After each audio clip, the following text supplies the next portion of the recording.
Hello friends, स्वागत है आप सबका आपके अपने यूट्यूब चैनल स्मार्ट स्टडी 2.0 में। आज के इस वीडियो में हम संज्ञा पढ़ेंगे। तो संज्ञा किसे कहते हैं? तो किसी भी वस्तु, स्थान, व्यक्ति, भाव, विचार के नाम को हम संज्ञा कहते हैं। तो 4 ऑप्शन दिया गया है, आपको बताना है कि निम्न में से संज्ञा शब्द है। आप, चलना, आकाश, लंबा। आप क्या है? ये आप शब्द जो है ये सर्वनाम है, जो संज्ञा के स्थान पे प्रयोग किए जाते हैं उन्हें हम सर्वनाम शब्द कहते हैं। आप आपका सर्वनाम शब्द है। चलना क्या है? क्रिया है। चलना क्या है? क्रिया, यानी जिससे कार्य के होने का बोध होता है उसे हम क्या कहते हैं? क्रिया कहते हैं। आकाश क्या है? तो आकाश आपका संज्ञा शब्द है। लंबा यानी श्याम, लंबा है तो श्याम की विशेषता लंबा शब्द बता रहा, तो लंबा जो है आपका ये क्या है? विशेषण है। क्या है? विशेषण है लंबा शब्द। तो ऑप्शन नंबर आपका थर्ड जो है वो सही हो जाएगा। संज्ञा शब्द क्या है? आकाश। निम्न में से संज्ञा शब्द है यह, जीना, पहाड़, पुराना। बताइए कौन सा शब्द संज्ञा है? यह जो है ये क्या है? सर्वनाम शब्द है। क्या है? सर्वनाम शब्द है। जीना क्या संज्ञा है? नहीं, ये भी नहीं है। पहाड़, पहाड़ क्या है? संज्ञा शब्द है। और पुराना क्या है? तो पुराना जो है आपका ये विशेषण शब्द है। क्या है? ये विशेषण। पुराना है, नया है, ये क्या है? विशेषण शब्द है। तो ऑप्शन नंबर थर्ड आपका सही हो जाएगा। निम्नलिखित विकल्पों में से किस विकल्प में सभी शब्द व्यक्तिवाचक संज्ञाएं हैं? राम, रामचरितमानस, गंगा, कृष्ण, कामायनी, मिठास, लखनऊ, आम, बुढ़ापा, ममता, वकील, पुस्तक। बताइए किस शब्द में सभी शब्द व्यक्तिवाचक संज्ञा है? संज्ञा कितने प्रकार की होती है? 5 प्रकार की होती है। कौन कौन से? व्यक्तिवाचक संज्ञा, जातिवाचक संज्ञा, द्रव्यवाचक संज्ञा, समूहवाचक संज्ञा और भाववाचक संज्ञा। व्यक्तिवाचक संज्ञा जहाँ पे किसी एक व्यक्ति, वस्तु, स्थान का नाम लिया जाता है उसे हम व्यक्तिवाचक संज्ञा कहते हैं। जैसे ममता, ममता किसी एक लड़की का नाम है ना, तो ये क्या हो गया आपका? व्यक्तिवाचक संज्ञा। वकील, वकील कहने से जितने भी वकील लोग हैं सभी आ जाएंगे इसमें। तो वकील से वकील जाति का बोध हो रहा है, तो यहाँ पे जातिवाचक संज्ञा हो जाएगा वकील शब्द में। इसी प्रकार आपका है जैसे डॉक्टर, तो डॉक्टर भी क्या है? जातिवाचक संज्ञा शब्द है। इंजीनियर कह दे, डॉक्टर, वकील, अध्यापक, ये क्या है? सब जातिवाचक संज्ञा। पुस्तक, पुस्तक से देखिए, पुस्तक कहने से किसी एक पुस्तक का नाम तो दिया नहीं गया है, तो ये क्या हो जाएगा? जातिवाचक संज्ञा हो जाएगा पुस्तक में भी। लखनऊ, लखनऊ किसी एक स्थान का नाम है, तो ये क्या हो जाएगा आपका? व्यक्तिवाचक संज्ञा। आम, देखिए अगर फल कहा जाता, फल कहा जाता तो ये आपका जातिवाचक संज्ञा हो जाता, लेकिन एक फल का नाम दिया गया है, आम हो, सेब हो, पपीता, केला, कुछ भी, तो वो आपका व्यक्तिवाचक संज्ञा हो जाएगा। बुढ़ापा, बुढ़ापा क्या है? ये आपका भाव है ना। बुढ़ापा, जवानी, ईमानदारी, बेईमानी, तो यहाँ पे भाववाचक संज्ञा हो जाएगी। बुढ़ापा कैसी संज्ञा है? भाववाचक संज्ञा। कृष्ण किसी एक व्यक्ति या भगवान का नाम है, तो ये व्यक्तिवाचक संज्ञा हो जाएगा। कमायनी, कमायनी एक आपका क्या है? ये बुक का नाम है ना, ग्रंथ है, निबंध, तो कमायनी में क्या हो जाएगा आपका? व्यक्तिवाचक संज्ञा। मिठास, मिठास क्या है? भाववाचक संज्ञा। राम व्यक्तिवाचक संज्ञा, रामचरितमानस व्यक्तिवाचक संज्ञा। गंगा क्या है? व्यक्तिवाचक संज्ञा।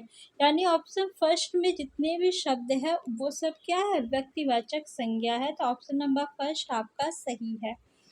निम्न में संज्ञा शब्द है गंगा, पुराना, नीला, मोटा। कौन सा शब्द संज्ञा है? बताइए। गंगा क्या है? आपका संज्ञा शब्द है। पुराना, नीला, मोटा, ये तीनों शब्द जो है क्या है? विशेषण है। क्या है? विशेषण शब्द है।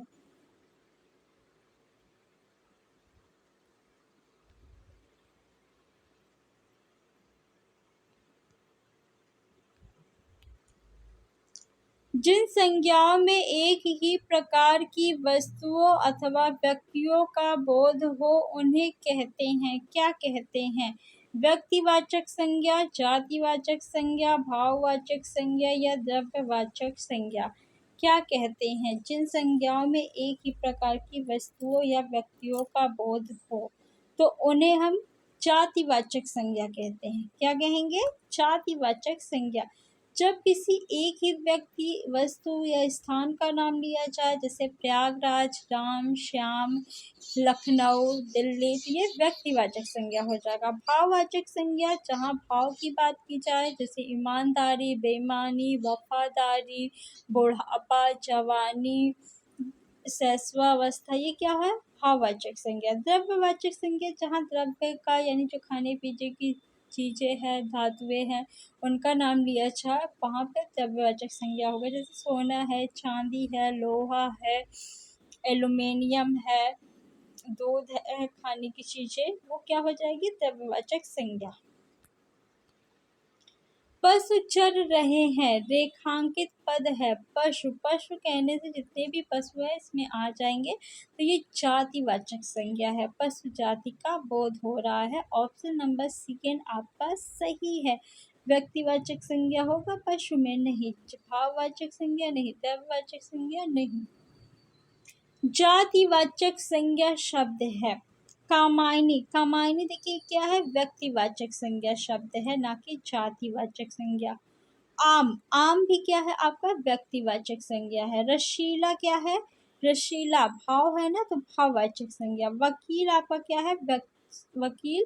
वकील कहने से वकील जाति का बोध हो रहा है, तो वकील आपका जातिवाचक संज्ञा है। जिन संज्ञा शब्द से किसी के गुण, दोष, दशा आदि का बोध होता है उसे कहते हैं, उसे क्या कहते हैं? जातिवाचक संज्ञा, भाववाचक संज्ञा, व्यक्तिवाचक संज्ञा, समूहवाचक संज्ञा।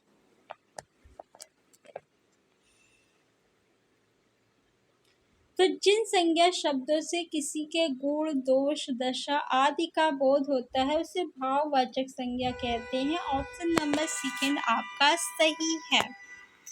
बाप का संबंधवाचक संज्ञा रूप होगा बापा नहीं, बपाती नहीं, बपौता नहीं, बपौती शब्द होता है। ऑप्शन नंबर 4 आपका सही है। बुढ़ापा एक प्रकार का अभिशाप है, रेखांकित शब्द की संज्ञा है। बुढ़ापा, बुढ़ापा क्या है? आपका भाव है ना। बुढ़ापा, जवानी, यौवन अवस्था, ये सब क्या है? भाव है, तो भाववाचक संज्ञा हो जाएगा। भाववाचक संज्ञा कितने प्रकार के शब्दों से बनती है? 4 प्रकार के शब्दों से नहीं, 3 प्रकार के शब्दों से नहीं, 5 प्रकार के शब्दों से हाँ। तो भाववाचक संज्ञा कितने प्रकार के शब्दों से बनती है? 5 प्रकार के शब्दों से। अचूक विशेषण के साथ उपयुक्त संज्ञा है। अचूक चोट नहीं, अचूक नेत्र नहीं, अचूक निशाना। देखिए अच्छा लग रहा है ना? अचूक निशाना। अचूक जवाब नहीं, गलत। तो क्या लगेगा? अचूक विशेषण के साथ अचूक निशाना, निशाना संज्ञा। आपका घर जिस शहर में है उस शहर का नाम संज्ञा का कौन सा भेद सूचित करता है? द्रव्यवाचक संज्ञा। देखिए द्रव्यवाचक संज्ञा में तो खाने पीने की चीजें या धातुएं आती हैं, या तो ये तो होगा नहीं। व्यक्तिवाचक संज्ञा, देखिए आपका घर जिस शहर में है यानी एक शहर का नाम, तो वो व्यक्तिवाचक संज्ञा के अंतर्गत आएगा। भाववाचक संज्ञा में तो भाव का बोध होता है, तो ये होगा नहीं। जातिवाचक संज्ञा में जाति का यानी एक ही तरह के कई वस्तुओं का बोध होता है, तो ये भी नहीं होगा। ऑप्शन नंबर सेकेंड आपका सही है। प्रयागराज संज्ञा की दृष्टि से है, क्या है? प्रयागराज संज्ञा की दृष्टि से द्रव्यवाचक संज्ञा, व्यक्तिवाचक संज्ञा, भाववाचक संज्ञा या जातिवाचक संज्ञा। देखिए जातिवाचक संज्ञा है प्रयागराज, नहीं। भाववाचक संज्ञा है, नहीं। द्रव्यवाचक संज्ञा है, नहीं। प्रयागराज यानी एक स्टेट का नाम है ना, तो ये क्या हो जाएगा आपका व्यक्तिवाचक संज्ञा। व्युत्पत्ति के आधार पर संज्ञा के कितने भेद होते हैं? 3 भेद होते हैं, 4 भेद होते हैं, 5 भेद होते हैं या 6 भेद होते हैं? तो संज्ञा के कितने भेद होते हैं? 5 भेद होते हैं। कौन कौन से? व्यक्तिवाचक संज्ञा, जातिवाचक संज्ञा, भाववाचक संज्ञा, समूहवाचक संज्ञा और द्रव्यवाचक संज्ञा। निम्नलिखित में से कौन सा शब्द समूहवाचक संज्ञा नहीं है? समूहवाचक संज्ञा यानी जहाँ जिस शब्द से समूह का बोध हो, जैसे सभा। सभा अब किसी एक लोग से तो होगी नहीं, कई सारे लोग होंगे तभी सभा होगी, यानी समूह है ये तो आपका उत्तर नहीं होगा। कक्षा, कक्षा में कोई एक व्यक्ति तो होगा नहीं, उसमें छात्र भी होंगे, छात्राएं भी होंगी और अध्यापक भी होगा और होंगी, तो ये भी नहीं होगा आपका उत्तर। भीड़, अब एक लोग के होने से तो भीड़ होगी नहीं, कई सारे लोग होंगे तभी भीड़ होगी, तो ये भी नहीं होगा। दौड़, दौड़ जो है आपका ये क्या है? समूहवाचक संज्ञा नहीं है, तो ऑप्शन नंबर 4 आपका उत्तर हो जाएगा। निम्नलिखित में से कौन सा शब्द द्रव्यवाचक संज्ञा है? द्रव्य यानी आपको पता है ना, खाने पीने की चीजें या फिर कोई धातु या अधातु। खटाई, खटाई, मिठाई, दूध, ठंडा, ठंड। बताइए कौन सा आपका द्रव्यवाचक संज्ञा नहीं है? तो इसमें दूध जो है ये आपका क्या है? द्रव्यवाचक संज्ञा है। बाकी खटाई, मिठाई और ये ठंड जो है ये द्रव्यवाचक संज्ञा शब्द नहीं है, सिर्फ आपका दूध जो है वो द्रव्यवाचक संज्ञा शब्द है। क्रिया से बनने वाली भाववाचक संज्ञा है थकावट, बुराई, आलस, बुढ़ापा। देखिए थकान से क्या बनेगा? थकावट। और थकान जो है यानी थकना, थकना से थकावट बना है ना, थकना, थकना से क्या बना है आपका? थकावट। तो ये क्या है? क्रिया है, तो क्रिया से बनने वाली भाववाचक संज्ञा थकावट है। निम्न में से संज्ञा का उदाहरण नहीं है। सुंदरी, वह, मानव, पटना। सुंदरी देखिए भाववाचक संज्ञा है। वह क्या है? आपका सर्वनाम है। मानव क्या है? ये भी आपका संज्ञा है। पटना भी संज्ञा है। तो आपका संज्ञा का उदाहरण कौन सा शब्द नहीं है? तो वह क्या है? सर्वनाम है। संज्ञा का भेद नहीं होता है। कौन सा नहीं है? व्यक्तिवाचक संज्ञा होता है, हाँ। जातिवाचक होता है, हाँ। भाववाचक होता है, हाँ। निजवाचक जो है ये संज्ञा नहीं है। क्या किसका भेद है? सर्वनाम का भेद है। तो ऑप्शन नंबर 3 जो है आपका उत्तर हो जाएगा। तो फ्रेंड्स वीडियो को लाइक कर दीजिए और अपने फ्रेंड्स में ज़्यादा से ज़्यादा शेयर करिए। Thanks for watching.